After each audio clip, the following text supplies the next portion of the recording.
Hola, bienvenido a Mapa Animal. Mi nombre es María Paula, soy médica veterinaria y hoy quiero que conversemos sobre unos de esos navegantes del océano, unos de esos animales que viajan o migran desde sus aguas heladas de alimentación hasta otras más cálidas donde se reproducen. Esta vez entonces el turno será de las tortugas marinas, que son esos reptiles que están habitando nuestros océanos desde la época de los dinosaurios, desde hace más de 100 millones de años. Vamos a ver entonces algunas características o algunos datos curiosos de estos animales y vamos también a ver cuáles son esas amenazas que están haciendo que estos estén en peligro de extinción y cuáles son las acciones que nosotros desde nuestro día a día podemos hacer o aplicar para protegerlos. Quédate entonces conmigo y adentrémonos en este mundo tan interesante. Empecemos entonces hablando de algunas generalidades de estos animales. Lo primero que debemos saber es que existen 7 especies diferentes de tortugas marinas en el mundo. Es posible que al principio todas nos parezcan similares y sea difícil diferenciarlas, pero ya vamos a ver que sí existen varias diferencias. La primera tiene que ver con el tamaño. No todas las tortugas marinas tienen el mismo tamaño. Tenemos por ejemplo algunas especies que pueden llegar a pesar más o menos 50 kilos y tenemos otra que es la más grande de todas, que es la tortuga caná, que puede alcanzar hasta 680 kilogramos de peso y la longitud del caparazón puede llegar a ser de aproximadamente 1,60 m. Eso es casi la altura de una persona. De la misma manera, los caparazones también se diferencian. 6 de esas 7 especies de tortugas tienen el caparazón duro, que pueden tener patrones o colores diferentes, pero una, que es la tortuga caná, no tiene ese caparazón tan duro como las otras, sino que el tejido que forma el caparazón es diferente y es más blando. De hecho, se siente o se puede sentir como cuero cuando se toca. Otra diferencia importante radica en la alimentación, pues la dieta de cada una de estas especies puede variar. Hay algunas tortugas que prefieren comer, por ejemplo, medusas y otras que prefieren comer algas, esponjas de mar, calamares o crustáceos. De hecho, tenemos una especie que es totalmente herbívora, que es la tortuga verde, y esta se alimenta principalmente de las praderas de pastos marinos. Esto es muy importante tenerlo en cuenta porque las tortugas marinas actúan como un enlace de todos estos ecosistemas marinos y su presencia y el hecho de que estén alimentándose todo el tiempo va a ayudar a mantener en equilibrio estos ecosistemas de pastos marinos o de arrecifes de coral que ya hemos visto que son supremamente importantes. Ahora, hay otras características que son generales y aplican para todas las especies de tortugas. Una de estas es que son animales bastante longevos. Si bien no se ha logrado o no es fácil determinar la edad exacta de una tortuga marina que viva en libertad, se estima que son animales que pueden vivir alrededor de los 100 años. Normalmente son de crecimiento lento, las tortugas marinas pueden tardar entre 20 o hasta 50 años en alcanzar la madurez sexual y pueden tener más o menos unos 10 años de actividad reproductiva. ¿Esto qué quiere decir? Las tortugas marinas son animales que no se reproducen anualmente, sino que cada hembra tiene temporadas de reproducción que se dan más o menos cada 3 o 4 años dependiendo de la especie. Durante estas temporadas de reproducción entonces lo que ellas hacen es viajar de sus aguas de alimentación a aguas más cálidas como los mares colombianos por ejemplo, donde se reproducen con los machos. Los machos, un dato curioso es que jamás abandonan el agua. Después de que ellos ingresan siendo neonatos, pasan todo su ciclo de vida en el agua porque no tienen nada que hacer afuera. Mientras que las hembras entonces, después de haberse reproducido, van a salir a las playas a poner sus nidos o sus huevos. Dentro de cada temporada de reproducción, una hembra puede poner entre 3 o 4 nidos, también dependiendo de la especie, y cada nido va a tener alrededor de 80 o 100 huevos.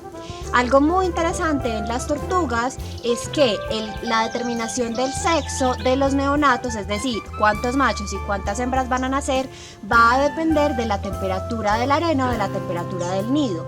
Temperaturas altas hacen que nazcan más hembras y temperaturas bajas hacen que nazcan más machos. Cuando pasa ese periodo de incubación, que es de aproximadamente 2 meses, los neonatos van entonces a romper el cascarón, van a subir por el nido y van a salir a la superficie. Ahí entonces caminan por la playa hasta alcanzar las olas y ahí en ese momento empieza algo que los científicos han llamado los años perdidos, pues no se tiene muy claro hacia dónde van estas tortuguitas o qué es lo que hacen mientras van creciendo. Los científicos creen que estas tortugas entonces se pegan o se unen al sargazo, que es un tipo de alga que flota en el océano, y se quedan ahí simplemente navegando a la deriva, alimentándose y creciendo. Una vez alcanzan más o menos el tamaño de un plato de comida, es cuando los científicos las vuelven a observar en zonas de alimentación cercanas a la playa. Las tortugas entonces ya terminan su crecimiento y se cree que uno de cada 1000 neonatos que alcanzan el mar logran alcanzar la edad adulta. Por eso es que las tortugas ponen tantos huevos para asegurarse de que por lo menos alguna de sus crías alcance la edad adulta. Ahora, a pesar de que ya tenemos clara la importancia de estos reptiles, las tortugas marinas están enfrentando múltiples amenazas tanto por factores ambientales como por factores humanos. Vamos a ver entonces cuáles son las principales y cómo es que las están afectando. Dentro de los factores ambientales se encuentran la erosión de las playas, que se puede dar de manera natural o también por el aumento en el nivel de los océanos, y también el calentamiento global, que genera un aumento en la temperatura del medio ambiente y que afecta entonces las temperaturas de los nidos. Un fenómeno que se está dando debido a este aumento de la temperatura es que estén naciendo muchas más hembras que machos. Esto, como les explicaba ahora, se da porque la determinación del sexo depende de la temperatura del nido, y como las temperaturas ambientales están más altas, entonces casi todos los neonatos están naciendo hembras y están naciendo muy poquitos machos. Esta alteración entonces de la proporción de los sexos de las tortugas marinas pues eventualmente va a llevar a una disminución en la tasa de reproducción. Ahora, dentro de los factores humanos, que vendrían a ser los más relevantes, existen muchísimos. Uno de los principales son la contaminación de los mares, especialmente con plásticos. Como sabemos, las tortugas hay algunas que se alimentan de medusas y puede pasar que confundan las bolsas de plástico que ven en las aguas con medusas y las ingieran. Esto va a generar inevitablemente alteraciones a nivel gastrointestinal y obstrucciones que pueden derivar en la muerte de los animales. De la misma manera, las tortugas se pueden enredar en redes de pesca que hayan sido abandonadas en el fondo de los océanos, o también pueden encontrarse muchos otros elementos de plástico que ingieran y que puedan también alterar su estado de salud. Otra amenaza tangible, especialmente para las tortugas adultas, es la captura accidental en las redes de pesca. Cuando se hace pesca industrial, especialmente la pesca de camarón aquí en nuestro país, las tortugas pueden quedar atrapadas accidentalmente en las redes que se utilizan para pescar los camarones u otros animales, y finalmente pueden o morir ahogadas o sufrir mutilaciones. Esto sucede porque las tortugas, como no son peces, deben salir a la superficie a respirar cada cierto tiempo, y cuando quedan atrapadas en estas redes pues no pueden hacerlo y finalmente mueren. Otro factor que amenaza a las tortugas adultas, principalmente a las hembras que salen a anidar, es la cacería. A las tortugas marinas se las caza principalmente por su carne o por su caparazón. Hay una especie que es la que principalmente se vio afectada por esta cacería, que es la tortuga carey, que de hecho se encuentra catalogada como críticamente amenazada por la Unión Internacional para la Conservación de la Naturaleza.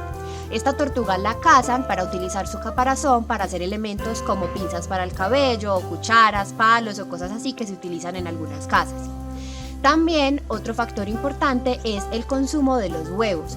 Hay muchas personas que tienen la creencia de que los huevos de las tortugas marinas son afrodisíacos, y entonces aprovechan las temporadas de anidación para que cuando la tortuga ponga sus huevos ellos los saquen y los cocinan o los vendan para consumirlos. Y finalmente, otra amenaza importante es la destrucción de sus zonas de alimentación o de anidación, que serían las playas.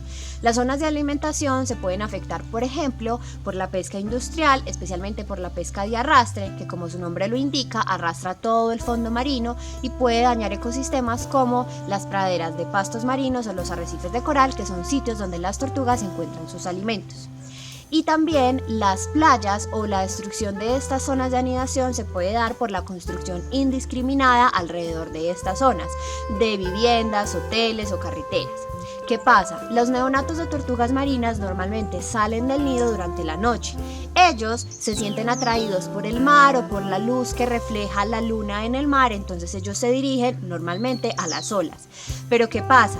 Cuando hay tantas luces alrededor, o por carreteras o por viviendas, las tortugas entonces se sienten más atraídas hacia esas luces, y en lugar de ir al mar, van y se dirigen a estos lugares donde pueden ser víctimas o de depredadores o de accidentes como atropellamientos.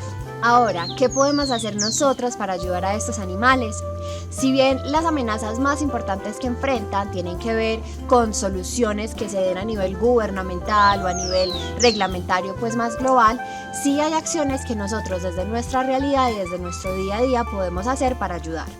Una de ellas es, por ejemplo, nunca tirar basura en los mares, y cuando estemos en vacaciones en la playa, seamos muy responsables en la gestión de nuestros residuos.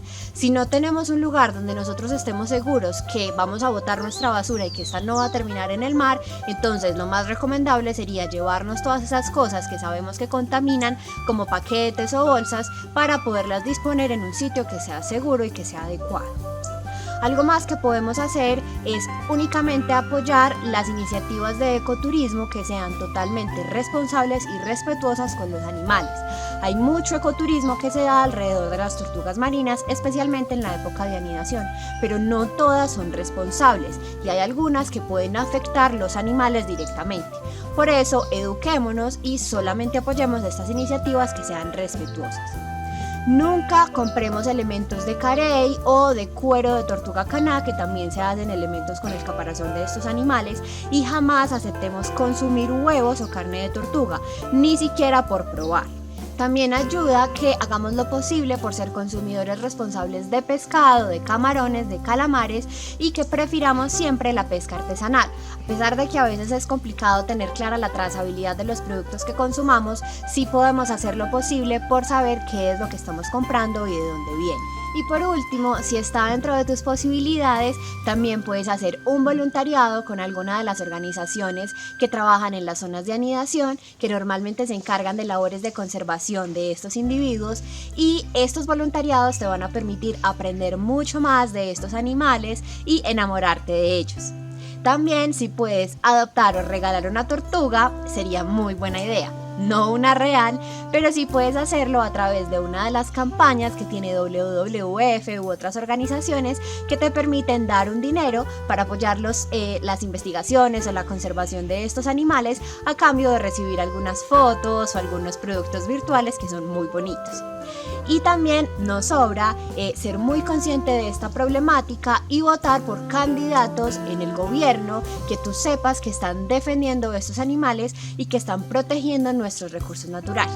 Bueno, espero entonces que hoy hayas aprendido mucho más sobre estos reptiles maravillosos que están navegando en nuestros océanos permanentemente, y que puedas tomar esas acciones que todos podemos hacer para ayudarlos y para prevenir que se extingan. Si te interesan estos temas y te gusta seguir aprendiendo sobre el mar, los animales silvestres o los animales domésticos, te invitamos a que te suscribas a nuestro canal, a que nos des me gusta, nos hagas tus comentarios que creas pertinentes y también a que nos sigas en nuestras redes sociales. Recuerda que nos une Mapa Animal.